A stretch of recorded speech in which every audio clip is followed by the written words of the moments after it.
Dear students, अभी तक हम लोगों ने व्यवहारवाद को पढ़ा था और उसके बाद एक और दूसरा विचार उत्तर व्यवहारवाद। तो हम इसमें जानेंगे कि उत्तर व्यवहारवाद की क्या आवश्यकता पड़ी, उसके प्रतिपादक कौन रहे हैं और उत्तर व्यवहारवाद और व्यवहारवाद के बीच क्या फ़र्क है। तो सबसे पहले उत्तर व्यवहारवाद के प्रतिपादक के बारे में बात करते हैं। तो हम जानते हैं कि व्यवहारवादी क्रांति के जनक डेविड ईस्टन ही उत्तर व्यवहारवाद के भी प्रतिपादक हैं। डेविड ईस्टन ने व्यवहारवाद की रूढ़िवादिता, जड़ता और दिशाहीनता के कारण 1969 में इस क्रांति की घोषणा की। इसे नव व्यवहारवाद भी कहा जाता है। व्यवहारवादी आंदोलन जब अपनी सफलता की चरम सीमा पर था, तभी विश्व समाज में बहुत सारी सामाजिक और राजनीतिक समस्याएं मुंह आई खड़ी थी और इन समस्याओं का समाधान व्यवहारवाद के द्वारा होता हुआ नहीं दिख रहा था, या व्यवहारवाद इन समस्याओं का समाधान नहीं ढूंढ पाया। इन समस्याओं से अगर हम अवगत होते हैं तो कौन सी ऐसी समस्याएं थी, तो मुख्य रूप से है इन समस्याओं में परमाणु युद्ध के भय, अमेरिका में गृह युद्ध, वियतनाम में अघोषित युद्ध, जनसंख्या विस्फोट, प्रदूषण आदि समस्याएं मुख्य थी और ये व्यवहारवाद के सामने चुनौती के रूप में खड़ी थी। व्यवहारवाद इन समस्याओं की उचित व्याख्या करने व समाधान तलाशने की बजाय राजनीति को विशुद्ध विज्ञान बनाने में ही लगा हुआ था तथा अपनी मूल्य निरपेक्षता व प्रविधियों की आड़ में अपने वास्तविक उत्तरदायित्व से मुंह मोड़े रहा। इसी कारण से उत्तर व्यवहारवाद का जन्म हुआ। उत्तर व्यवहारवाद के बारे में कहा जाता है कि इन समस्याओं के समाधान के लिए जो ये सामाजिक और राजनीतिक समस्याएं जिनका जिक्र अभी हमने किया, उनका समाधान नहीं ढूंढ पाने के कारण डेविड ईस्टन ने 1969 में न्यूयॉर्क में अमेरिकन पॉलिटिकल साइंस एसोसिएशन के वार्षिक अधिवेशन में व्यवहारवाद के प्रति असंतोष की भावना व्यक्त की और उत्तर व्यवहारवाद की क्रांति का सूत्रपात करके उसके दो लक्ष्यों, प्रासंगिकता और कार्यात्मकता की ओर राजनीतिक विज्ञान विद्वानों का ध्यान आकर्षित किया। डेविड ईस्टन ने कहा कि राजनीतिक विज्ञान की शोध और अध्यापन को सामयिक समस्याओं के साथ अपनी संगति बैठाने तथा उनके प्रति कार्यशील होना चाहिए, ताकि राजनीति शास्त्र को इतना प्रगतिशील बनाया जा सके कि वह किसी भी सामाजिक व राजनीतिक समस्या का समुचित व सर्वमान्य हल निकाल सके। उत्तर व्यवहारवाद के अर्थ के बारे में बात करते हैं तो डेविड ईस्टन ने उत्तर व्यवहारवाद को परिभाषित करते हुए कहा है कि यह एक वास्तविक क्रांति है, न कि प्रतिक्रिया, विकास है न कि अनुरक्षण, आगे की दिशा में एक कदम है न कि पीछे हटने की प्रवृत्ति। तो इस तरह से यह आंदोलन भी है और एक बौद्धिक प्रवृत्ति भी है। और आगे कहा है कि उत्तर व्यवहारवादी क्रांति न तो राजनीति शोध को किसी स्वर्ण युग की ओर लौटने का प्रयास है और न ही इसका मंतव्य किसी पद्धतीय दृष्टिकोण विशेष का विनाश करना है। यह एक ऐसा सकारात्मक आंदोलन है जो प्रति सुधारों की अपेक्षा सुधारों पर जोर देता है। इससे स्पष्ट है कि उत्तर व्यवहारवाद एक ऐसा आंदोलन है जो व्यक्ति समूह और बौद्धिक प्रवृत्ति दोनों का प्रतिनिधित्व करता है। इसका लक्ष्य परंपरावादी या व्यवहारवादी किसी भी दृष्टिकोण का खंडन करना नहीं है। यह तो केवल समकालीन राजनीतिक अनुसंधान के प्रति असंतोष की भावना व्यक्त करता है। यह किसी विशेष विचारधारा का प्रतिनिधि नहीं है। इसमें विभिन्न प्रकार की विचारधाराओं को मानने वाले युवा व वृद्ध दोनों प्रकार के राजनीतिक विद्वान शामिल हैं। यह भविष्योन्मुखी है जो राजनीतिक विज्ञान की नई दिशा तय करने का प्रयास कर रहा है, उसको यथार्थवादी बनाने के लिए आतुर है। यह व्यवहारवाद के विरुद्ध कोई प्रतिक्रिया नहीं है, बल्कि राजनीति विज्ञान का विकास करने वाली एक वास्तविक क्रांति है। और जैसा हमने पहले बताया कि इसके प्रणेता भी डेविड ईस्टन ही हैं। उत्तर व्यवहारवाद का उदय तो द्वितीय विश्व युद्ध के बाद Gabriel Almond, Robert Dahl, David Easton, Karl ल्यूस, लासवेल आदि विद्वानों ने जिस व्यवहारवादी आंदोलन की नींव रखी थी, आगे चलकर वही व्यवहारवादी आंदोलन दो भागों में बट गया। इसमें एक तरफ तो सैद्धांतिक व्यवहारवादी थे जो शोध प्रविधियों की खोज की बजाय सिद्धांतों के ताने बाने बुनने में ही लीन रहे, और दूसरी तरफ सकारात्मक व्यवहारवादी थे जो शोध प्रविधि की खोज में ही लगे रहे। ये दोनों आपस में एक दूसरे पर प्रत्यारोप लगाते रहे। इससे व्यवहारवाद की कमियां दृष्टिगोचर होने लगी। इन कमियों की तरफ सबसे पहले डेविड ईस्टन का ध्यान गया और 1969 में उसने न्यूयॉर्क में अमेरिकन पॉलिटिकल साइंस एसोसिएशन की वार्षिक अधिवेशन में उत्तर व्यवहारवाद का बिगुल बजाया। इस तरह से डेविड ईस्टन ने कहा कि आधुनिक विश्व की नई परिस्थितियों में हमें अपनी शोध को और अधिक तर्कसंगत बनाने का प्रयास करना चाहिए। उन्होंने यह भी कहा कि आज हमारे पास ऐसी तकनीक होनी चाहिए जो नाजुक संकटों का सामना करते हुए परंपराओं को भी सुरक्षित रख सके। हमें आदर्शवादी विज्ञान का व्यवहारवादी तर्क लेकर यह नहीं कहना चाहिए कि हमारे ज्ञान की सीमाओं के कारण हमारे प्रयोग अपरिपक्व हैं और हमें भावी मौलिक शोधों की प्रतीक्षा करनी चाहिए। इस तरह से करके हमें इन तमाम कारणों से उत्तर व्यवहारवाद का उदय हुआ।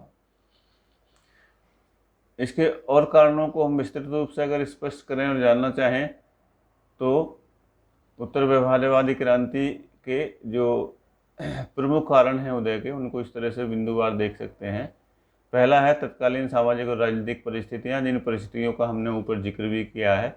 उन परिस्थितियों के कारण इनका जन्म हुआ, क्योंकि उन परिस्थितियों का व्यवहारवाद के पास कोई उत्तर नहीं था और उस तरफ उसने उनके समाधान की तरफ कोई ध्यान ही नहीं दिया। दूसरा, तत्कालीन राजनीतिक शोध के प्रति गहरा असंतोष, यानी उस समय व्यवहारवादी शोध को प्राकृतिक विज्ञानों की दृष्टिगत ही पूरा करने का प्रयास कर रहे थे। शोधकर्ताओं द्वारा निरर्थक शोधों पर पैसा खर्च किया जा रहा था। वे राजनीतिक शोधकर्ताओं द्वारा निरर्थक पैसा खर्च किया जा रहा था इस तरह की शोधों पर। वे राजनीति विज्ञान को राजनीति का विज्ञान बनाने में जुटे हुए थे।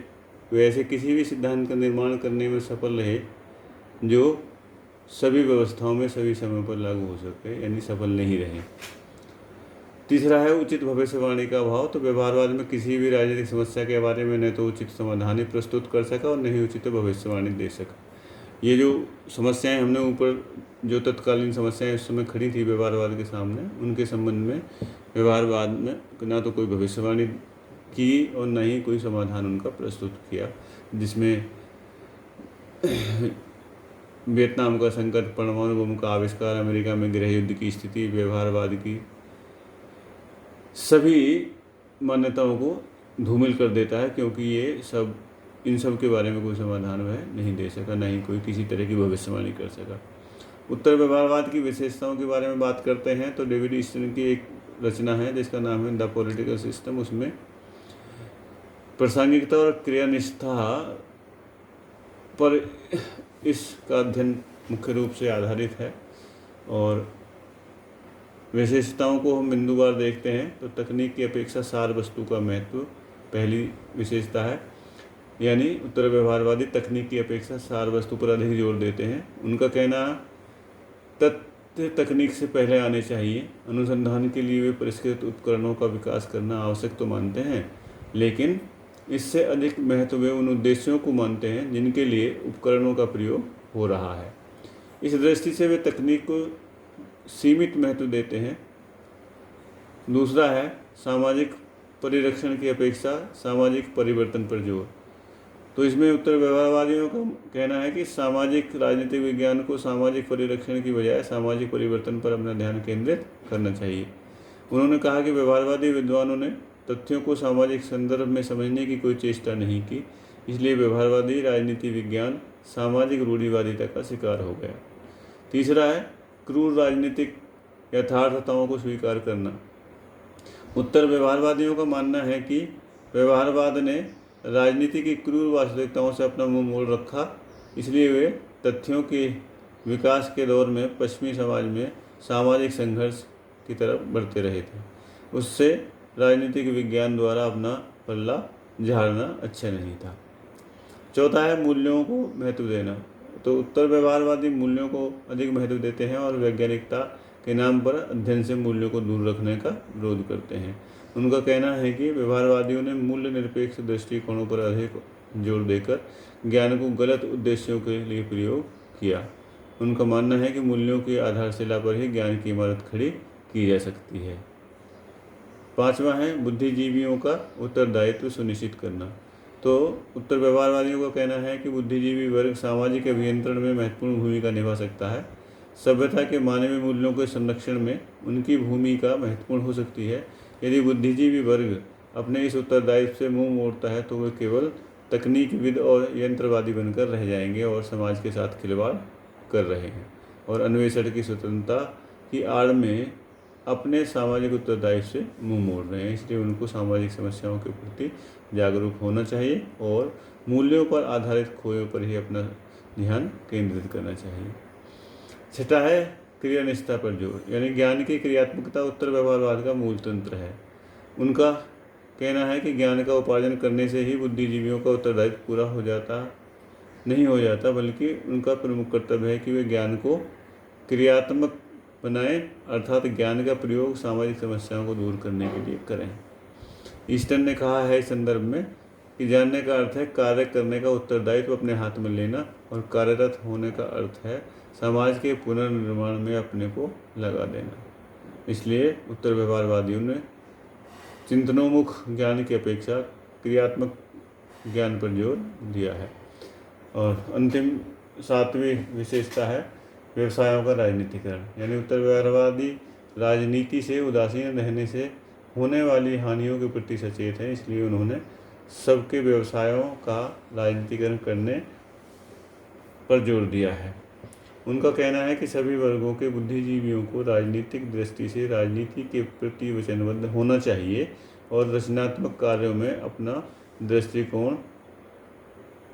अपना योगदान देना चाहिए। उत्तर व्यवहारवादियों ने कहा है कि यदि एक बुद्धिजीवी का दायित्व अपने ज्ञान का क्रियान्वयन करना है तो बुद्धिजीवियों के संगठनों, जिनमें राजनीति शास्त्रियों के समस्त संस्थानों, विश्वविद्यालय भी शामिल हैं, के द्वारा राजनीतिकरण करना न केवल अनिवार्य बल्कि वांछनीय भी है। इस तरह से उत्तर व्यवहारवादियों ने शोध को सामाजिक समस्या के संदर्भ में आवश्यक माना है। व्यवहारवाद और उत्तर व्यवहारवाद का मूल्यांकन की बात करते हैं तो व्यवहारवाद ने राजनीति शास्त्र के क्षेत्र में और प्रकृति में क्रांतिकारी परिवर्तन लाकर उसे आधुनिकता प्रदान की है। व्यवहारवाद के आगमन से परंपरागत राजनीतिक सिद्धांतों के पास से राजनीतिक शास्त्र को छुटकारा मिला है। व्यवहारवाद ने अपने वैज्ञानिक अनुभववाद के माध्यम से राजनीति शास्त्र को नए दृष्टिकोण, पद्धतियाँ व नवीन क्षेत्र प्रदान किए हैं। लेकिन समस्या ये रही है कि व्यवहारवाद ने केवल तथ्यों के आधार पर और तकनीकी के आधार पर ही राजनीति विज्ञान का अध्ययन करने पर जोर दिया है। राजनीति विज्ञान एक सामाजिक विज्ञान है, मानव विज्ञान है, जिसका अध्ययन मूल्यों का अभाव में नहीं किया जा सकता है। इसलिए इस कमी को पूरा करने के लिए और व्यवहारवाद को रेलिवेंट बनाने के लिए उसको बदला गया और उसमें कुछ परिवर्तन किए गए, जिसको उत्तर व्यवहारवाद कहा गया है। उत्तर व्यवहारवाद ने व्यवहारवाद के समस्त दोषों को दूर करने के लिए समाज की वास्तविक समस्याओं पर अपना सर्वाधिक ध्यान केंद्रित किया है और प्रासंगिकता और क्रियानिष्ठता पर बल दिया है। तो मुख्य रूप से यही दोनों के बीच में अंतर है और यही इनका योगदान है।